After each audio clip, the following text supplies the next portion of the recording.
transition énergétique, nous avons les mesures phares pour sécuriser, pour rendre plus rapide, pour que nous puissions inciter les investisseurs à venir accompagner cette transition énergétique et sur les territoires à accélérer la transition énergétique. Alors, les mesures qui ont été adoptées par le premier travail en commission a d'abord fait l'unification administrative des procédures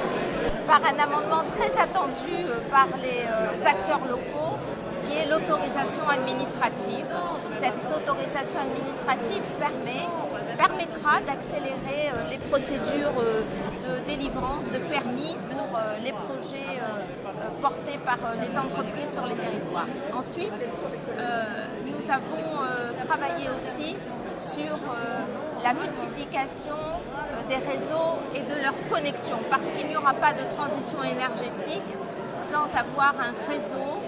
multiple, plus dense, sécurisé.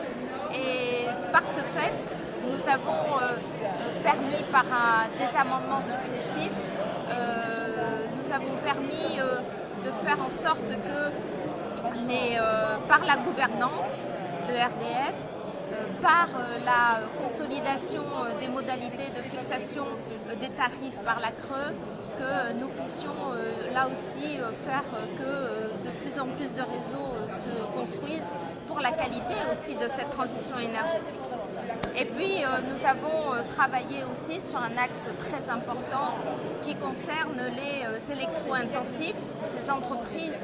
qui ont besoin, parce que dans de nombreux pays d'Europe, et on pense en particulier en Allemagne, pour la compétitivité des entreprises françaises, elles doivent bénéficier d'un tarif préférentiel et nous avons travaillé sur ce tarif pour que nos entreprises soient compétitives. Et puis, il n'y a pas de transition énergétique sans maîtrise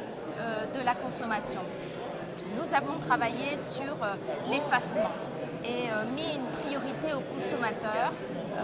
pour cette période d'effacement au moment des pics de consommation. Donc nous voilà dans un dispositif équilibré qui dynamise, qui construit d'abord sur les réseaux, qui dynamise, qui sécurise et qui va de ce fait accélérer en disant et en envoyant un message positif aux acteurs et aux consommateurs que leur pouvoir d'achat sera consolidé par cette transition, et aux investisseurs que tout est fait pour qu'ils puissent demain avoir leur projet qui aille très vite dans le développement sur leur territoire.